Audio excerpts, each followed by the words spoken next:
Well, hello, good morning. It's Saturday, the 1st of April, so I thought I'd fool around a little bit and do something a little bit different. So, recently I had a few sort of questions about what sort of kit I take on various trips, and not really a kit junkie. I don't really give it a lot of thought. I just base most of my decisions on experience, so I thought it might just be nice to go through what I'm going to be taking on a weeknight camp in a few days' time. So I'm going to start off with the panniers, and then gradually sort of add bits of kit, have it all displayed out on my bed and then packed in to give you a rough idea of what I'm taking. So here we go. So first up, 2 Carradise rear panniers. If I go youth hosteling, I take a front pair of Carradise panniers, but for a bivvy I'll take 2 rear panniers, and if I go full on camping I'll take both front and rear. So this bivvy I'm doing during the week is just going to be the 2 rear panniers. So these are Carradise panniers.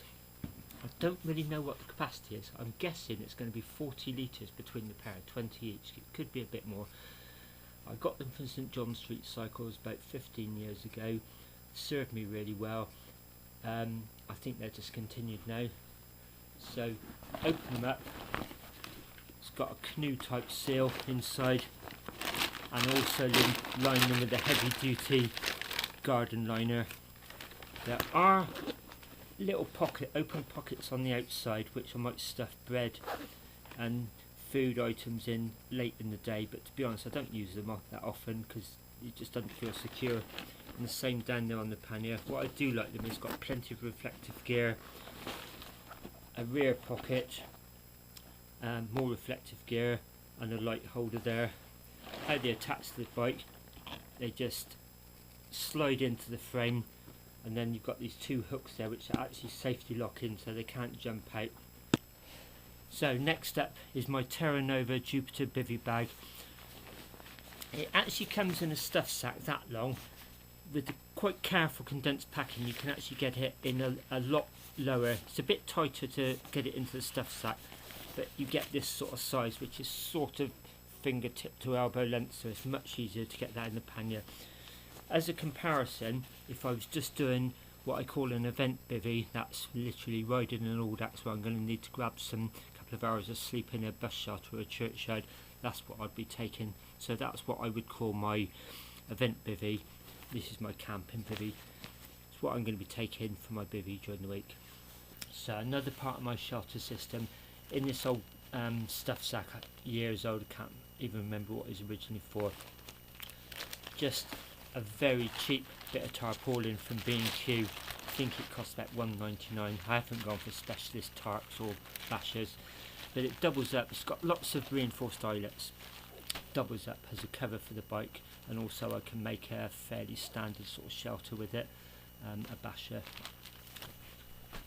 And in that I'll have loads of sections of paracord, long ones for making an A-frame shape, lots of smaller ones, and I'll utilise tent pegs as well. So sleeping systems, I've got 2 that I incorporate, the winter and the summer. So this is the winter one. It's a Snug Pack Softy 3, that means 3 seasoned. It's comfortable down to about 0, and I think you can survive in it down to about -5. Anything after about April or May it starts getting too hot. I store my bags in an old pillowcase holder like this, and then when I pack it, it will pack down to this size. So that's the bag in its stuff sack. Still quite bulky, that would probably take up most of one pannier. That gives you an idea, fingertip to about mid forearm. You can compress it, so I'm going to go ahead and do that. So I've now compressed it. Doesn't particularly look pretty, and it doesn't do the bag a lot of favours, to be honest, but it does make it about 1/3 of the capacity smaller, so it's now fingertips to about the end of my wrist. As I said, I store it long term in a pillowcase holder.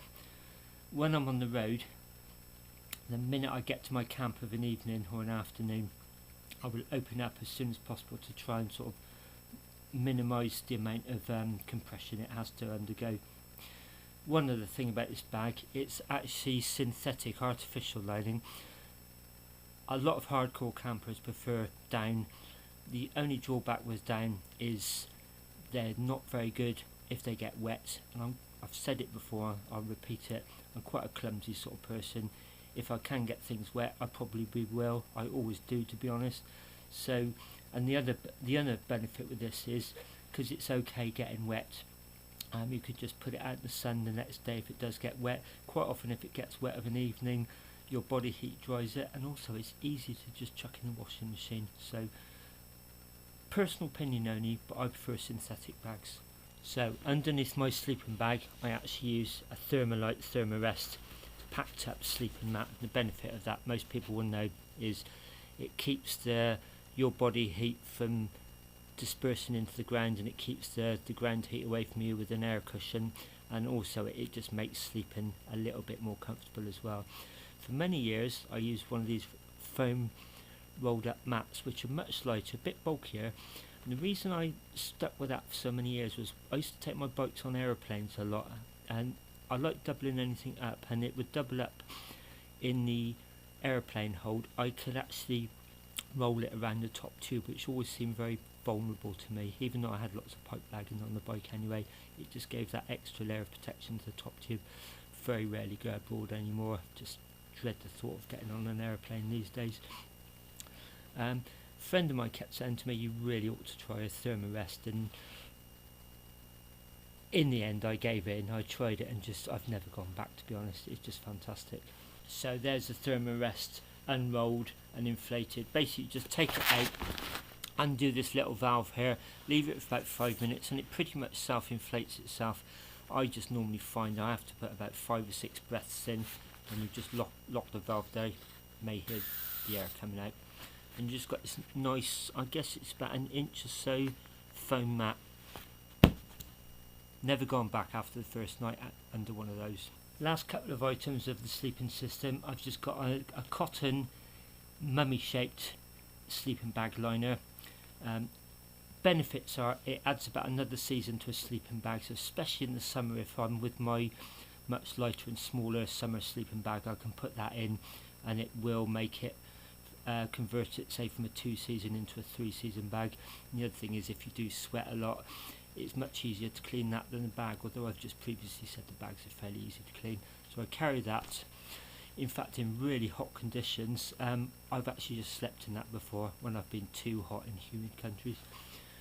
The other thing is a compressible travelling pillow. Makes quite a difference to a night's sleep actually. I used to just sleep on my clothes, use that as a pillow, but this does make quite a bit of difference actually.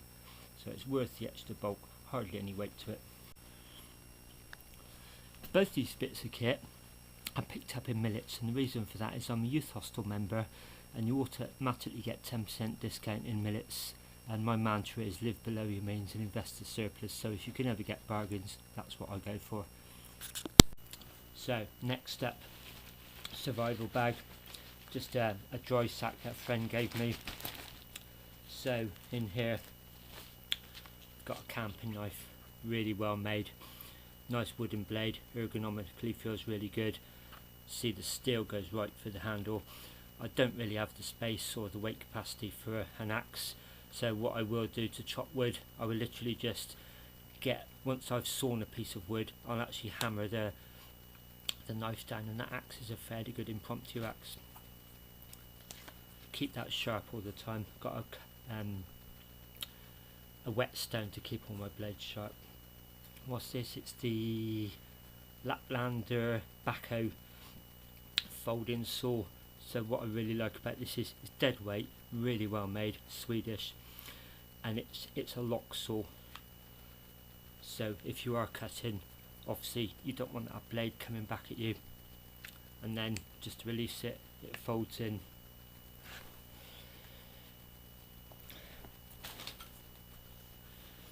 I also picked up these welder's gloves on eBay, just for picking up. I only ever burn fallen wood, I'll never cut live wood. I mean, for one thing it's unethical, and also fallen wood will already be dry, it's ideal for burning. I never chop live wood, but it can be quite sort of sharp and hazardous. Said it before and I keep repeating it, I'm a fairly clumsy person. I use these, picked them up on eBay I think for £3.30. They're welder's gloves, and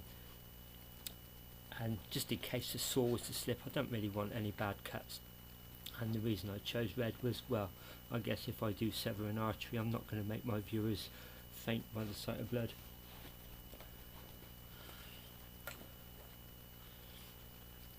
Swiss Army penknife. Again, it's a lock system. The main blade will lock. Chose it deliberately for that. Again, back to the idea of me being clumsy. It's got a corkscrew on there in case I want wine. Screwdrivers and a fishing knife. Never ever used that. Tweezers and a toothpick. Bits of food in your teeth when you're camping can drive you crazy, so that's fairly standard with Swiss Army knives. The main reason for this purchase was, again, the locking facility, just safety. If you are clumsy, it's best to sort of recognise it and sort of like cater for it. Fire lighting kit. Got a fire there in case that fails. I've got steel just in case I can't find any dry ignition sources. I use these cotton, I think they're makeup wipes actually, they're dead cheap. In fact, here's a packet I bought just for Christmas, £1.29 for 2 rolls with about probably 100 in each, so £1.29 for probably 200 plus of these. But I'll give a quick demonstration of how easy they ignite. So why I like cotton wool as an ignition source, I'm going to use my backup fire steel here just to demonstrate. There you go, one spark and it's away. So next up, water supply. This Field and Trek water bag folds up really nice and small, and just shove it in one of my pockets, the rear pockets of the panniers, so it's really easy to access late in the day. As I'm thinking about camping, I'll start looking for water sources. I've used church yards before, you quite often have taps, garages. Sometimes I'll just buy a couple of bottles of mineral water. I always keep some bungees with this so I can bungee it to my rack at the end of the day. Same with water bottles really, if I'm lacking in space I'll bungee the water bottles, but I prefer using that. Just literally force the top off, fill it up. That's actually replaceable every year or so. I'll actually replace the inner just to sort of stop an infection. When you put that back on, it can be quite heavy, so there's a carrying handle when you actually want to use it. There's a dispensing handle, and that just acts as a tap. Just basically just forces the plastic open and it acts as a tap. So now down to the nitty and gritty of cooking. For bivouac I just prefer a solid fuel stove, again very cheap. When I trash this I'll just throw it away and get another one, but it's lasted me a few years already actually. When I see them on videos, most of the time they're up like that supporting the pan, but me being me, I just prefer it that way. It just digs into the ground a bit more, just feels more of a cooking surface. You just put these hex tablets in there, each one burns for about 10 minutes or so. So for a meal I might get through 2 of those. Not the most efficient way to cook. If I was on a long camping trip I'd either use pressurised gas or petrol, but for bivouac ideal. It all folds up into itself as well, so that'll be the bivvy cook system. Plate. I like coffee. The one luxury I do insist on after years of experimentation, I've tried enamel mugs, plastic mugs. I just take a home mug. Just coffee out of anything else just tastes horrible, so that's my one luxury I treat myself to. Pots and pans, again just in a stuff sack. I can't remember what the stuff sack was originally for.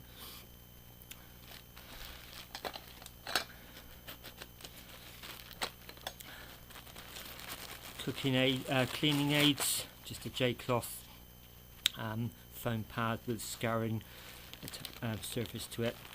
I'll just change those every single trip, so you can probably see they're dead clean from last when I chucked the old ones last time. Every trip I'll take new. pot and pan system, just cheap millets, because I know every sort of few years I'll be chucking it away and getting a new set. In fact, I will be buying a new set soon, although I did say that same this time last year. Just 2 pots, one for the main course normally, and a smaller one for water, which I use for coffee. Inside that I've got a folding up washing up bowl that will just about hold soapy water for about 5 or 6 minutes while I clean my pots and pans. Turn it upside down, drains itself out really quickly, and then just refold it. And then just a bag here, again I can't remember what this was for. I was issued that at work I think years ago, but I just cannot remember what for. It's got a multitude of tools in there. Just bought that from Superdrug I think years ago. I just top it up with fairy liquid every time I go away. Don't take sugar, I take hermicitas, tin opener, knife and fork, a couple of lights, spare fire still, spare lighter, and I bought this in Woolworths. Do you remember Woolworths? Bought that. That's been my bread knife for about 25 years, so a good buy that was. Oh, and a tea towel as well. So now it's my hygiene kit. So I just take a wash bag like that. In fact, this one needs replacing, it's starting to look a bit manky. For youth hostel overnight, I'll probably just take toothpaste, toothbrush, soap. I keep a little container in there if I can find it of shampoo, Head and Shoulders. It's not Head and Shoulders, picked that up years ago. I just top it up with our own home shampoo every time I go away, so there's always about 5 or 6 amounts of shampoo in there. If I was going on a 3-month camping trip, it would be sort of quite bulky. For an overnight, hardly anything in there. I don't even take razors, I can get away one night without shaving. For a bivvy I wouldn't even take shampoo. There's a towel as well. Now it's getting down to small stuff. Packet of wet wipes, also take handy andies as well. I think I'm out of those actually, so I need to pop up the road and get some. Sometimes take containers like this with margarine in if I think I'm likely to buy bread. Optional, I may or may not take it. Again with this radio, may or may not take it. Sometimes I want music, sometimes I want sort of current affairs, other times I don't. If I'm going away on say a 2-week camping trip, I would definitely take it. Overnight, a lot of it just depends on the mood when I leave actually. So there's all that kit laid out on the. So there's the 2 panniers packed. In fact, remarkably, there's still quite a lot of room in those panniers, and also, like I said, I've got these pockets just for anything I do buy on the road last minute. The water bags in there. That pocket I'll be keeping for my tools, spare inner tubes. It's one of the reasons I've got the label on there actually. Also, when I used to go abroad. The other important thing really is about going off. If you've got these bags on a pannier rack, to make sure they pretty much weigh the same each. That's quite a sort of fundamental part of packing, I think. I'm not a tidy packer, but that is one thing I'm a little bit careful about. So just for safety reasons really, so to help the balance of the bike. Anyway, with that, hope that's been of some use to people who are interested in what I take and how I take it.